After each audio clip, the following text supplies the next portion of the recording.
ဆိုကျွန်တော်တို့ပဲရောက်ပြီလားခောက်ပန်းပန်ရောက်ပြီနော်ခောက်ပန်းရောက်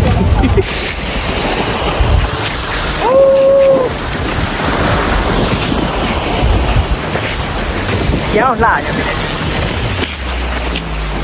အရှင်းတော့လားအင်္ဂလိပ်လေးစီလို့နေငါသွားလူမြင်တဲ့မှာဆွဲလို့သေးလေးထိန်လို့မရတော့ဘူးရောက်လာတော့နော်ဟိုခက်ရပဲဆက်ပါလာဒါဖြူပေါ့နော်ဒါကော်စီချမ်းရဲ့အလှဆုံးနေရာတစ်ခုလို့ပြောနေတယ်အမှားပေါ့နော်ဒီမှာအားလုံးပဲမင်္ဂလာပါဒီနေ့ကျွန်တော်တို့ကတော်သားလေးယူတက်လာဖယ်တွားမှုလဲဆိုတော့ကျွန်းတွားအောင်ပေါ့နော်ကျွန်းတက်လက်လူဆက်ပေးရတာပဲလူဆက်ပေးရတာလူဆက်ပေးရတာကဘယ်နိုင်လဲ9နိုင်ဆို4နိုင်လောက်ဖတ်တယ်လူဆက်ပေးရတာ9နိုင်ဟိုမှာ4နိုင်လေးဟိုအတောင်းချမ်းနေမှာခုံကြိုက်နေတယ်တရားကျွန်တော်မှဝါဒီဆိုရမနေ့မိုးရင်းနဲ့4နိုင်ထွင်လဲဘိုက်ဆိုင်နေအဖွဲ့နဲ့တွေ့တယ်မိုးရင်းနဲ့အော်နေဘိုက်ဆိုင်နေပြီလားဒီမှာတရားဆက်ခတ်ဒီမှာတရားကိုမင်းနာကိုနောက်နဲ့ပဲရကိုမင်းနာကိုပြန်ပြင်ရအောင်အနောက်နဲ့ပူကြည့်လို့လေအဲဒီနေ့ကျွန်တော်တို့ကဒီမှာကျိုးသွားမဲ့ဆရာကြီး2ယောက်နဲ့အခုကအသားဖြူလေးတွေပေါ့နော်ပြီးလို့ရှိရင်ကျွန်တော်ရကလာရောကျွန်တော်တော့ဘီဖူးနဲ့အောက်လာနဲ့တွေ့တော့ဘီဖူးနဲ့အောက်လာနဲ့တွေ့ရမှာနော်ဟုတ်ကဲ့ကြည်တာဓာတ်ပုံရိုက်တာကြည်တာပြန်လာတော့မမဲတူတူလေးတွေဖြစ်တော့ဘယ်ရမဖြူပါဘူးဆိုတော့ဖြူကတော့ဥဒါရအကြာကြီးဘယ်ဝါလဲပြရလဲတရားစင်မလက်ပဲပြုတ်လားအခုကျွန်တော်တို့ကမွန်လန်းဖုံသွားမှာနော်မွန်လန်းဖုံကနေပြီးတော့ကျွန်တော်ရထစီသွားမယ်ပြည့်စင်ကျွန်တော်တို့ဘက်မှာဆင်းရအောင်တို့ပြောရပါလေခောက်ဖတ်ပါလားအဲ့မှာဆင်းရအောင်ကျွန်တော်ရထကျွန်တော်မွန်လန်းဖုံရောက်လို့ရှိရင်ကျွန်တော်မေးပေးမယ်နော်ဘယ်မှာဆင်းရမှာဆိုတာကျွန်တော်ကကော့စီချမ်းသွားအောင်ပါနော်ကော့စီချမ်းမှာကျွန်တော်တညပဲကျွန်တော်အိပ်မယ်ဆေးဘက်မှာကပ်ပဲလို့ရတာဘယ်ကပ်ပဲတာဒီလာနေမယ်ဒီပါဝီချီ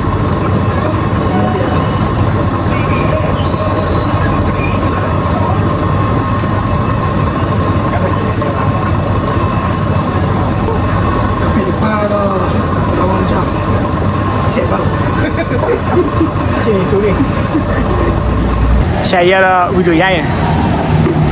အခုကျွန်တော်တို့ဒီမှာ7-11မှာမှတရားရှာရရစားတော့မယ်ဒီကတော့ကျွန်တော်တို့စားတော့နော်7ရနေ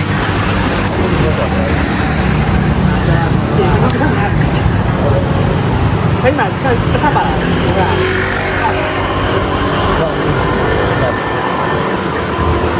ဆန်သေးလိုက်ရတဲ့နေ့ကတော့တော့ဘူးမတော့ဘူးဒီကတော့ကျွန်တော်တို့7ရကဖော်နော်7တန်ကဖေးကိုကတော့ပုံနာပြီးတော့ပုံတော့ဘောနော်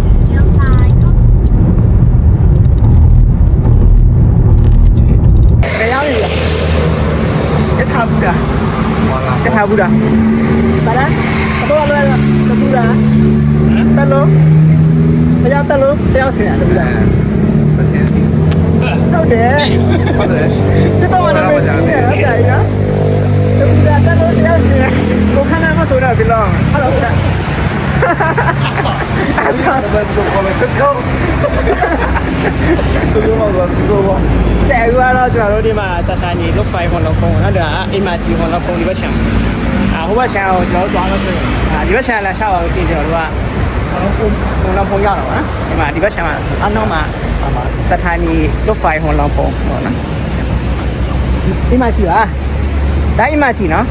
အိမ်မှာရှိဒါလုတ်ဖိုင်ဖာတိုက်တယ်နော်ကျွန်တော်တို့ဒီဘက်ချမ်းနေတာဆင်းအခုကတော့ယထာဟွန်လောင်ဖုံကဒီဟွန်လောင်ဖုံယထာကြာနေပြီနော်သူတို့ထိုင်နေအောင်ဆိုရင်ပထမဦးဆုံးတော့ယထာကိတ်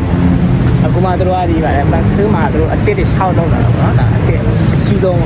ဒါသူတို့ကဒီကနှစ်ကြာနေပြီနှစ်ဆွေးနေပြီတော့ရှင်းဟောင်းနေရတော့ရှင်းဟောင်းနေရမှာကျွန်တော်တို့ကရှင်းဟောင်းနေရမှာကျွန်တော်တို့ကယထာပဲစီးတော့ကဲနော်စထိုင်နေဟွန်လောင်ဖုံ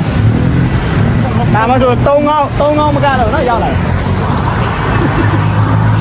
အခုကတော့စထာနီလွတ်ဖိုင်ဟွန်လုံဖုံရောက်လာပြီပေါ့နော်ကျွန်တော်တို့ကချုံပူလီသွားမှဆိုတော့ဒီမှာကျွန်တော်တို့ရထားလက်မှတ်လုပ်ရမယ်နော်ရထားလက်မှတ်ကဘယ်လောက်ပေးရမလဲဒီခဏကြည့်လောက်ဒီပဲကောစီချမ်းပဲလို့စထာနီရှင်းရှာ4 คน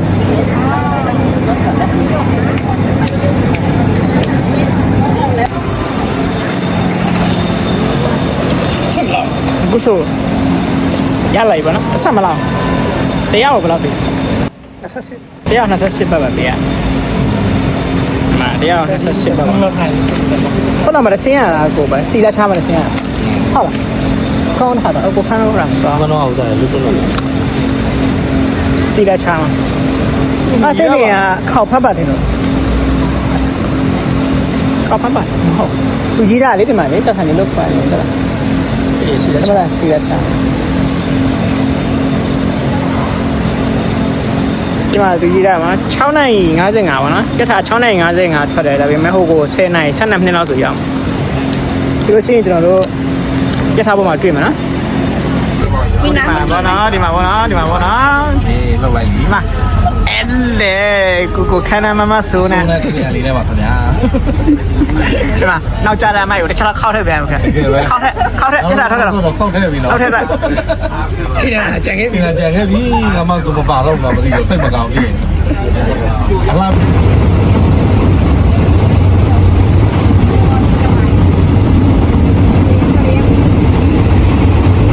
အခုဆိုလို့ရှိရင်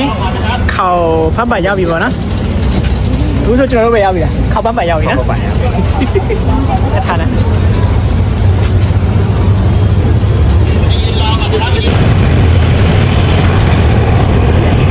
ဏတော့ကျတော့ကျွန်တော်တို့ကကားအနီလေးပေါ့နော်ကျွန်တော်တို့ခေါက်ဖတ်ပါမှာရှင်းပြီးတော့ကျွန်တော်တို့ကားအနီလေးနဲ့ကျွန်တော်တို့ကော်လဲသွားအောင်နော်အခုဆိုကော်လဲသွားအောင်ကျွန်တော်တို့တွေကကျွန်တော်ဖြစ်နေပြီကွာကထားဒီမှာလက်မဝဲတာပါနော်ကထားပေါ်ဆင်းနေကျွန်တော်တို့ကားအနီလေးစီးလာခဲ့ပြီဆိုလို့ရှိရင်ကျွန်တော်တို့ကဒီကော်လွဲလို့ခေါ်တာပါနော်အဲ့ဒီကော်လွဲမှာလက်ရှင်းပြီးတော့ကျွန်တော်ဒီမှာလက်မဝဲတွေရတယ်လက်မဝဲလှေရှိတယ်ပါနော်ဟိုမှာချက်မှာလှေရှိတယ်လှေရတာလှေနဲ့ကျွန်တော်တို့ကျုံးသွားမှာပေါ့နော်ပြီးလို့ရှိရင်ကျွန်တော်ဒီဘက်ချက်မှာအတန်းစီနာတာကျတော့တို့လက်မဝဲမှုပေါ့နော်လှေစီလက်မဝဲမှုကျုံးသွားမှုပေါ့နော်โอเคကျွန်တော်တို့ကျုံးမရရင်တွေ့မယ်ကျွန်တော်တို့တွေကကော်စီချန်ကျုံးရောက်ပြီဆိုတော့ကျွန်တော်တို့ကပါလို့ရမယ်ဆိုတော့ဆိုင်ရတငှားရမယ်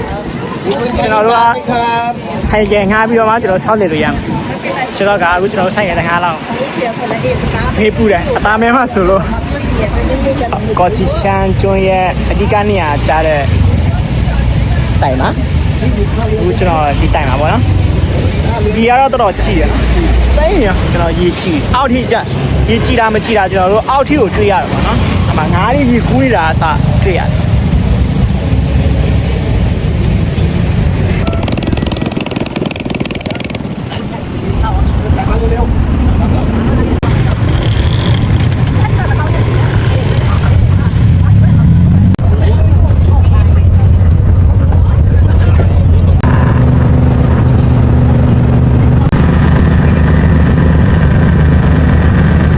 အခုကကျွန်တော်တို့က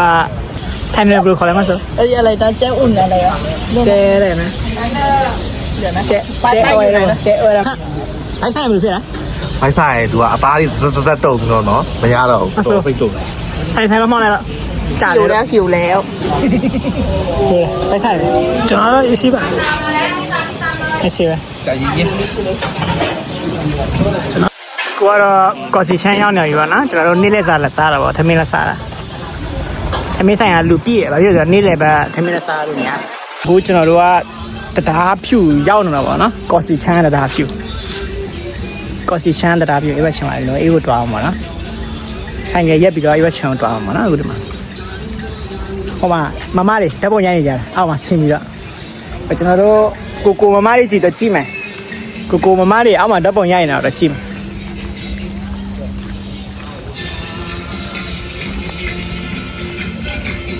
နေရာတော့ပူတယ်နော်ဒီမှာကျတော့နေနေပူတယ်ကျတော့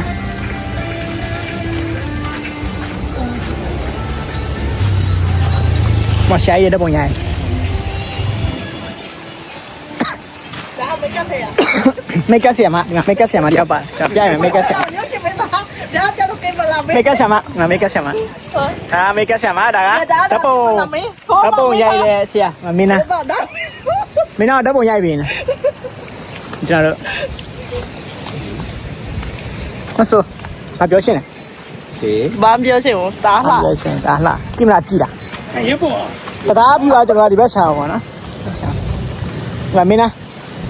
跟他打不来了，给吗？ နေရောပူရတော်လေးနော်နေပူဆော့ချော်ရနေပူတယ်မင်းနာအောက်တာမှန်တယ်နေမင်းနာဒီမှာမဲကုန်မယ်လေဟိုဒါဖြူတာကကြတော့တစ်နှစ်နှစ်နှစ်လောက်ကြာတယ်မဲတာတရက်တယ်မြေတော့မမြင်ရအောင်မဲတာမင်းနာ ကြည့်နေပြီလား မင်းနာအရင်ချောနေတယ်မင်းနာအရင်ချောတယ်ကိမနာရှာ 不买了卡大杠。 ရှာမကြီးနဲ့ရှာကြီးတွေဒီနေ့ကျွန်တော်တို့ကကြတော့ဒီမှာတရားဖြူပါနော်ဘာတရားလဲတော့မသိဘူးကော့စီချမ်းမရှိရတရားဖြူပါလားလဲတော့မသိဘူးတရားတော့ဖြူနေတာပဲဒါဘာတရားလဲစပန်ဘာစပန်နေပူရနော်ဒီလိုမျိုးနေပူတဲ့ချိန်ကြတော့လေတင်လင်လာတာတမျိုးပေါ့နော်ဒီပူ这边呢也，你带也没啥。 Sometimes they are the fry. 哦耶， Yes.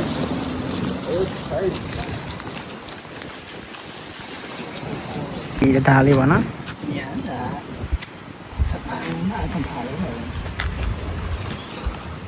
不错诶，他要来有呢，我看。ဒါတော့ရှာမဘူးလေရှာမဘူးလေရှာမဆိုကိုရန်နဲ့ကိုရန်နဲ့မမဆိုကိုရန်နဲ့မဆိုကျွန်တော်တို့ဖွဲ့ရမင်းသားဒီမှာဒါတော့ပါလားစပို့လုပ်ပြန်မဆိုဓပုံရိုက်ဖို့ပြင်နေပြီဒါတော့လှလာလို့မင်းလှတယ်နော်မျက်မှန်မှာတော့လှနေရောအပြင်မထောက်အောင်နေပူတယ်အဲ့တော့နေပူတယ်ဘယ်ချက်မှာလှတာဒါဖြူပေါ့နော်ဒါကော်စီချမ်းရဲ့အလှဆုံးနေရာတစ်ခုလို့ပြောရင်လည်းအမှားဘူးပေါ့နော်ဒီနေရာ 要不然， ဒီကတော့ကြည်ရနော်ဒီကတော့တော်ကြည်ရနောက်ပြီးတော့ဒီမှာမိုက်ကြီးမရှမ်းမိုက်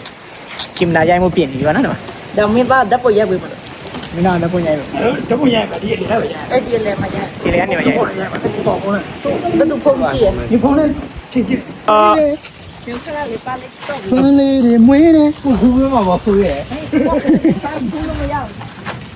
အခုကကျတော့ကျွန်တော်တို့တရားပြူကနေကျွန်တော်တို့ဗီဒီယိုတွေပုံနေအဝရိုက်တယ်ဗောနော်ရိုက်ရတော့နောက်ပြီးကျွန်တော်ဒီဘက် channel ကျွန်တော်တို့ကူလာ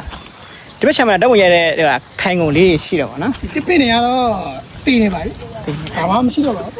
တိမယန်သိနေလားမင်းဘာမှမသိပါဘူးသိစရာဆောင်းຫນွေပိုင်းမှာဆိုမှຫນွေပိုင်းကကျတော့ဘယ်မှာရွက်ဟောင်းကျွေတယ်ရွက်တစ်ပြန်ထွက်တယ်ဗော ရွက်ကောင်းကြီးချင်း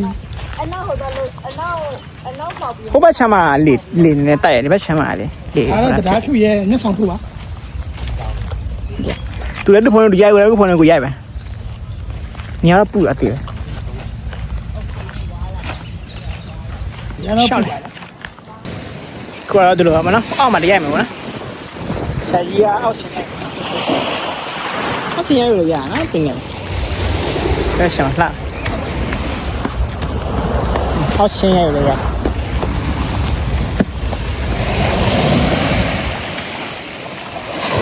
အောက်ဆင်းရိုက်မယ်နော်ကျွန်တော်အောက်မှာပင်လယ်ကြီးလမ်းနေတယ်ကြည့်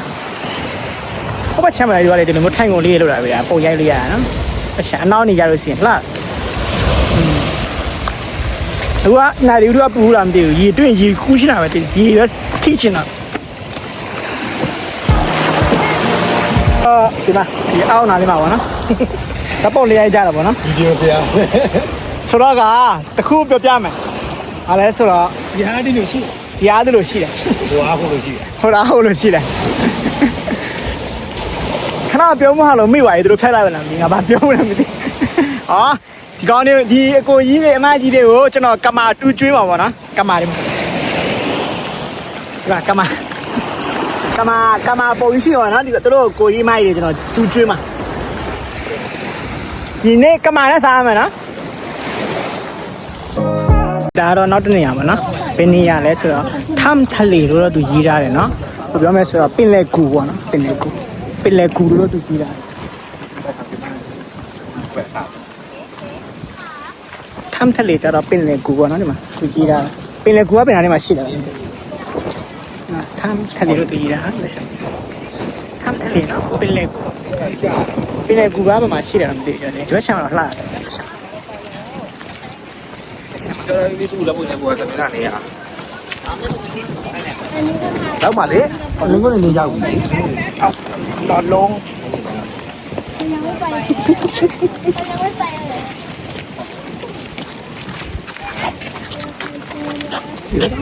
အဲ့ဒါတကဖုံးမဒီချမ်းမှာလှတယ်တော့ရ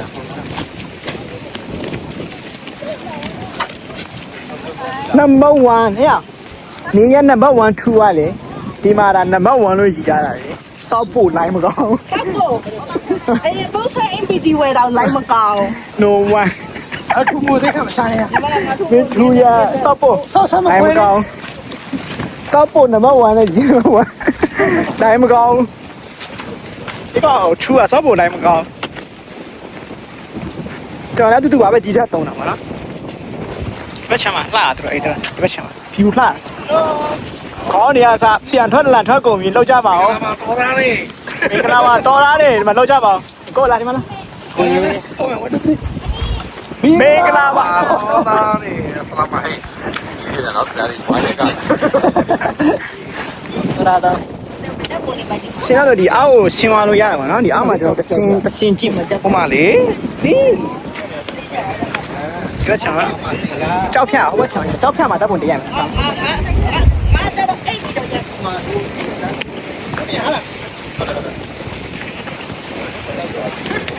ဘယ်မှာလဲကိုခန့်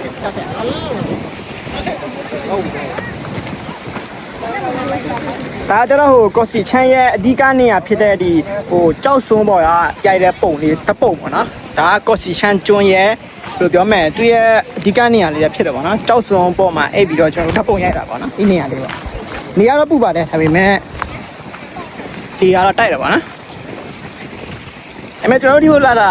ကော်စီချမ်းကျွန်းကကြတော့အရင်ကဒီကော်လန်ကျွန်းနဲ့မကျဲတဲ့အတွက်ကြောင့်လို့ကျွန်တော်တို့ဒီမှာတညပဲအိပ်တယ်ပေါ့နော်မနေ့ကဆိုကျွန်တော်တို့ပြန်တော့ပါမှာ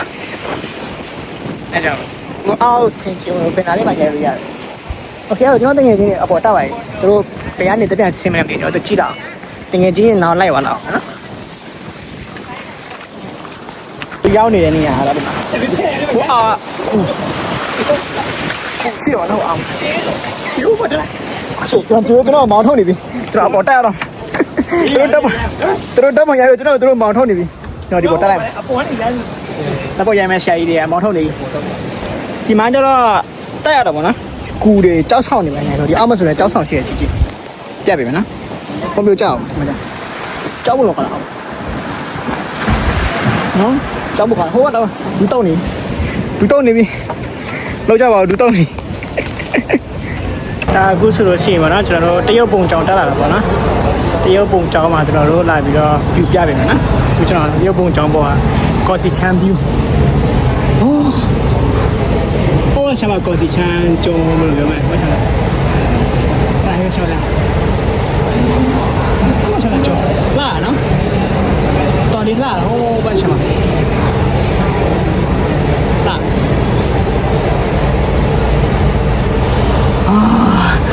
မောရပေါ်တက်လာတောင်ပေါ်တက်လာတာမောတာဗောနော်တရုတ်ပုံကြောင်းမှာကျွန်တော်တို့ပေါ်တန်းနေပြီးတော့ကျွန်တော်တို့ဘယ်လိုပြောမလဲကြားလက်ဖူးတာဗောနော်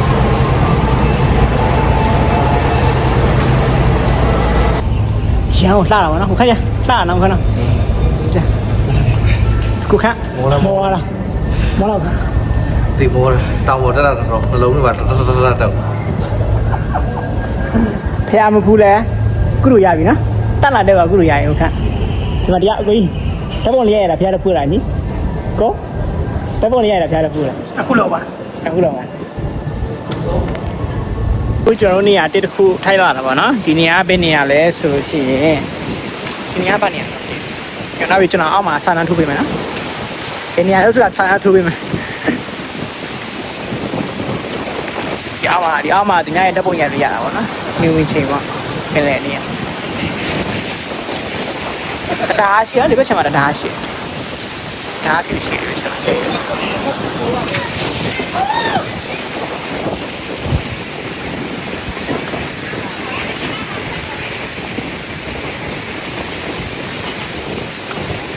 နည်းတော့မှတ်တော့ပါနော်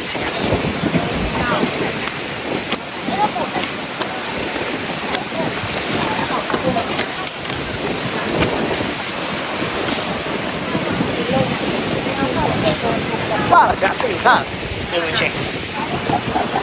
တိလာနော်နေဝင်ရဲ့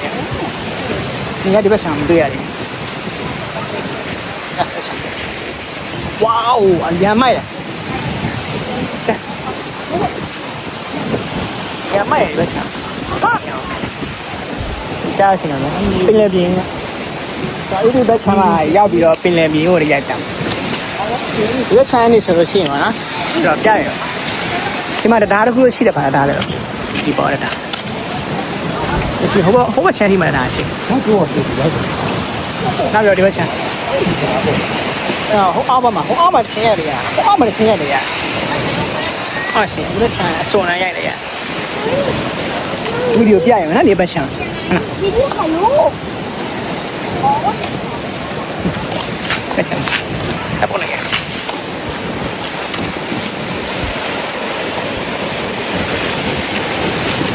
ဟုတ်တယ်မိုက်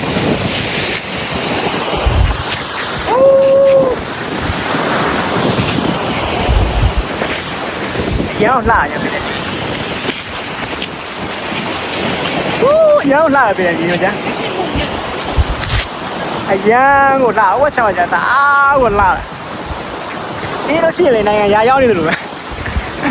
ဒီချက်မှာဒါမိုက်တယ်ဆော့အရန်ကိုလာတော့ဗောနော်ဒီဘက်ရှိလို့ချင်းနေမှာကချက်တာအားကချက်ရွှေချမ်းမလဲတအားတာတယ်နော်ဒီဘက်ချက်အဲ့အောက်မှာလဲလူသွားလို့ရနော်အောက်နေဆင်းသွားလို့ရအောက်နေဆင်းသွားလို့ရဦးဘယ်ချက်ညဟာကြောက်ဆောင်နေများတာဗောနော်ဒီလိုကြောက်ဆောင်များတဲ့ခါကျတော့ရဲရဲတာနည်းနည်းလှတာဗောနော်ဒီကျွန်းကကျတော့ဟိုလူတချို့တော့တိတ်မရှိဘူးဒါပေမဲ့ရှင်းတယ်နည်းနည်းเนาะကျွန်တော်တို့ရင်တော့သွားတဲ့ကော်လန်ထက်အများကြီးလူရှင်းတယ်เนาะနည်းနည်းတော့ဘယ်လိုပြောမလဲကော်လန်မှာကျွန်တော်နည်းနည်းတော့လူရှုပ်တော့เนาะဒီဘက်ဆန်ကြတော့နည်းနည်းဟာဒီဘက်ဆန်မှာလည်းရဟာနေဝင်စီးစားနော်ဒီမှာနေအောင်ကြည့်ကြမဲ့အချိန်ပေါ့နော်နေအောင်ကြည့်ကြမဲ့အချိန်ပြီးတော့ကျွန်တော်တို့မဆောက်တော့ဘူးเนาะကျွန်တော်တို့စရတဲ့ပြန်တော့နော်ချမ်းရည်သွားမှုရှိပါတယ်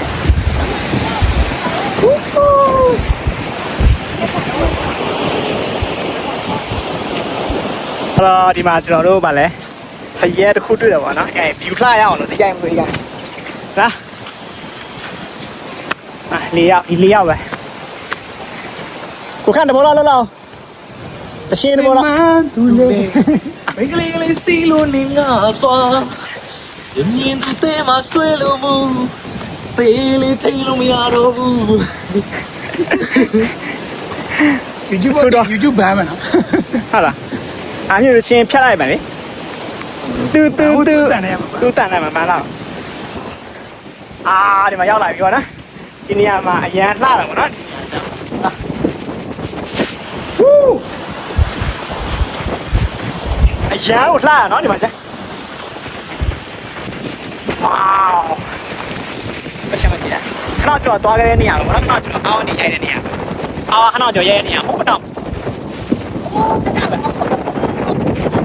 ဘတ်တော့မတယ်ကျွန်တော်ဟိုးဘက်ချန်လေးဆောက်မယ်ကျွန်တော်ပို့ထားတယ်နော်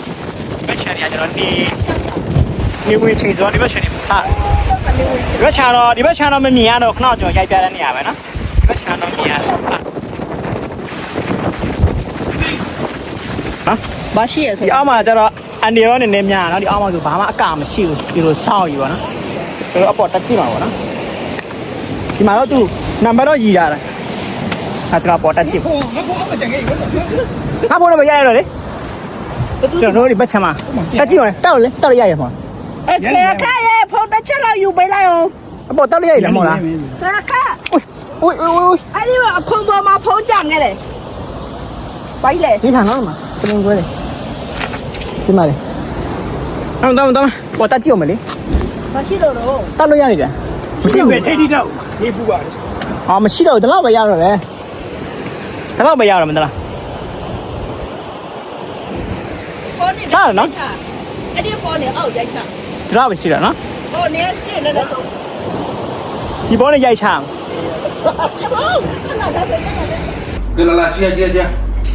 他说 ခွက်နေတယ် ရဲသမားတွေကဘယ်နေရာရတော့လဲ 从这了， စောက်ခါဘခပြောရတာ စောက်ခါမှန်နေရ အဲ့ဒါကဟုတ်တယ်နော် 妈呀，不是拉开来吧？ ကျွန်တော်လည်းခက် 咱们看偏开里。哪位？ ဆက်မိုင်းမှာတော့လည်းပွဲပဲနော်ဗါလဲအရက်မလား မသိဘူးလေအဲ့ဆိုတော့ဘာလို့လဲဒီချင်းစီးဝင်နေကြတယ်မှာစားတာပဲလို့ အေးပါ ဘယ်လောက်လဲပြစလို့ ဒါပေမဲ့900ကျော်อ่ะ900ကျော်อ่ะ သူကထားတာနေရမှာ 我穿了你也马上不见了，不对。 မသိဘူး 掏钱吧，掏钱太扒了，他就觉得哈的。俺များဆုံးကြတော့မထားဘူးလေကွာ သူကစီမာ စီမ ပလင်ထိုင် ပလင်ထားတဲ့နေရာမှာဈေးတွေလည်းမှာပြီးတော့ကွာလည်းသူကြောင်ထွက်ကြတယ်ပြန်တော့ဘလို့စိတ်နေပါပြမဆိုအဲ့တော့ကိုဟာတဲ့နေကိုဟာပြောလေကိုဟာဒီအစမပြေလာဘူးနေငါခါမှာဘယ်လိုမှဘယ်လိုဆိုမှာ အဲ့ဒါပြည့်လဲ ဘာသာမဆိုဟဲ့ငါခါမှာငါတော့မရှောင်းနိုင်ဒါပြ ဘူးရဘူးပါပြည့် အမဘူးဘူးအေးအားဖြင့်လက်စီရတော့မဖွင့်တော့ဘူးဒါပေမဲ့အိမ်ကတော့ပြန်လာနေတယ်အဲ့ဒါဆိုင်ရပါလားလို့ကိုဆိုင်ကနေပေါ့ဆိုင်နေပါပြီပြီးပြန်မယ်ပေါ့တောက်စားအဲ့ဒီပဲပတူနန်းနဲ့မောင်းလာတာအေးစိတ်တလားဘာဘောနာလာရအောင်ခိုင်းတော့ဘာဘောကိုတော့ဘာဘောစင်းလာရတော့ပဲမိပွိုင်းနာလာရောအဲ့ကျင်းနေတယ်ညာလေးနိုင်မနဲ့လေးနိုင်ကြည့်နေပြီကွယ်ဘယ်သူမှတရားမရှိတော့အဲ့ဒီအဲ့တော့မလားကိုတယောက်လည်းကိုမောင်းတာတခြားလူတွေမပါလာဘူးဘေးမှာထိုးအံလည်းရတာဟာမထိုးအံဘူးတရားလားပါအဲ့ဒီနေတယ်ဒါပေမဲ့အဲ့ဒီနေမဲ့ဆိုင်ကပရိုင်းပြီးတော့ရလာလားမရဘူးမောင်းနေတယ်မောင်းတဲ့ကကျတော့ဘယ်ရမလဲထွက်လာဖို့မစမ်းရရတယ်အိုး老胖豆皮哟，茶山的哟，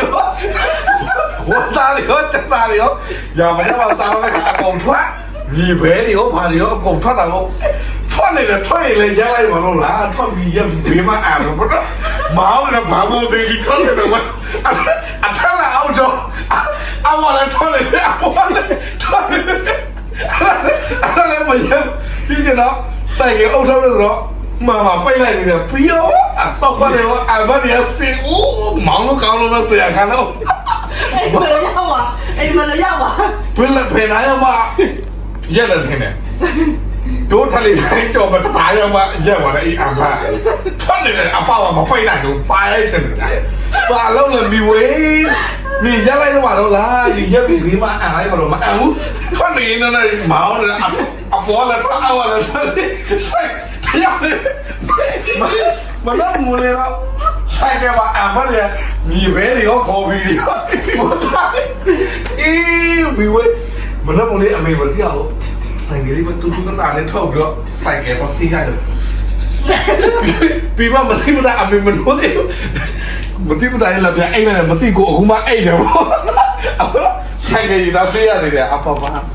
马上我顾看。အေးဒီဗီဒီယိုအမေမြင်ပါစေ tìm ra tay đó mà vẫn thắng không ra ပါလဲတိလားမိုက်လိုက်တာငတ်သားရဒီကကျွန်တော်တို့ဒီမှာဗါလဲခုပေါ့နော်ဟာမဟုတ်တဲ့ဗါလဲကြောက်လို့ပြောမှာကြောက်ကူနာပါကျွန်တော်တို့ဗီဒီယိုရိုက်ဖို့အတန်းစီနေသူများတော့ဒီနားလေးမှာလူနေနေများဟိုဘက်ဆမ်းမှာကျွန်တော်ဓာတ်ပုံရိုက်ဖို့ဘယ်မှာလူများရအတန်းစီရနော်အဲ့တော့တောင်ဆုံးပေါ့နော်ကော့စီချမ်းအဓိကနေရာကြားတဲ့တောင်ဆုံးလို့ခေါ်ပါတယ်တောင်ဆုံးကတော့တောင်ကတော့ဘယ်ဟာလေးမှာစိုးနေလဲဆိုတော့ဒီဘက်ချမ်းဟုတ်တယ်လားသူများတက်ဖို့ရအေးမှာတက်ဖို့ရတဲ့အဓိကတက်ဖို့ရတဲ့နေရာပေါ့နော်ဒီဘက်ချမ်းကတက်ဖို့ရတောင်ဆုံးလို့ခေါ်တာပေါ့နော်တောင်ဆုံးအခုဆိုကျွန်တော်တို့ကတက်ဖို့ရပြီကျွန်တော်တို့ပြန်တော့မယ်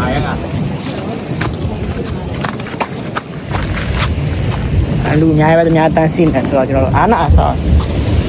တို့စောင်းနေတဲ့ခါကျတော့ကိုလည်းအာနာ ခက်ခဲတာတယ်မကြည့်အောင်ပေါ့အဲ့ဒါပြောနော်ပုံနဲ့လှရမှုတော့ခက်ခဲရရှိတာပဲ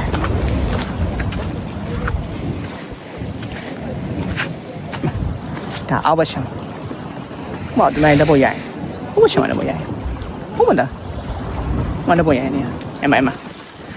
အောင်ဆုံးကတော့သူပုံရလိုက်ရင်တော့ကြည့်ရင်တော့လေမသိရင်ဟိုပင်လည်းမျိုးထွက်နေတယ်မျိုးခက်တာအများကြီးဒါပေမဲ့တကယ်တည်းကျတော့တကယ်ဒီအစ်စ်ကြတော့လေအားထိမဟုတ်နည်းနည်းလေးပဲထွက်လာပင်လည်းတပုံရတဲ့ခါကျတော့ ဟိုအိကားလာရှိอยู่เด้อ လူတွေကကြဲကြီးပဲအဲ့ဒါကြောင့်မလို့ကျွန်တော်တို့လူများတယ်ပေါ့နော်ကျွန်တော်ပြောချင်တာကတော့ကျွန်တော်တို့လာမယ်ဆိုရင်ဒီကိုလာမယ်ဆိုရင်စနေတနင်္ဂနွေတွေမလာနဲ့နော်လူများတယ်ပြီးဆိုတော့လူရတယ်မနေ့ကကျွန်တော်တို့တစ်ခါလာပေါ့အဲ့ဒီကိုဒါပေမဲ့မနေ့ကကျတော့ဘယ်လိုပြောမလဲလူများတယ်မနေ့ကလူများကိုကျွန်တော်မနက်မှကျွန်တော်အစိုးရထားပြကျွန်တော်တက်ဖို့လည်းရိုက်မယ်လို့စိတ်ကူးလိုက်တယ်အဲ့ဒါကိုမနက်မိုးလင်းလာတော့လေလူများတာပဲမထူ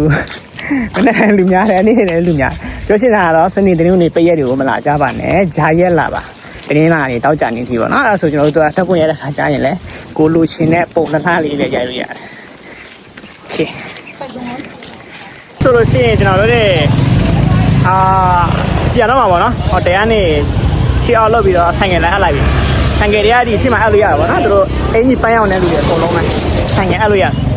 အပြင်ကျွန်တော်တို့လှေနဲ့ဖတ်ထရကန်းချီကိုခူးတော့မယ်ပြန်တော့မယ်ဒီဘက်ညာဘက်မှာနေကျွန်တော်ပြန်တဲ့ခါကျရင်ဟိုဘက်မှာလှေရှိတယ်ပေါ့နော်လှေဟိုဘက်မှာလှေရှိတယ်လှေနဲ့ခူးသွားမယ်ဆိုတော့ကကျွန်တော်တို့ပြန်တော့မယ်နောက်ထပ်ဗီဒီယိုမှာမြင်နေဆိုပြကြမယ်ဘိုင်ဘိုင်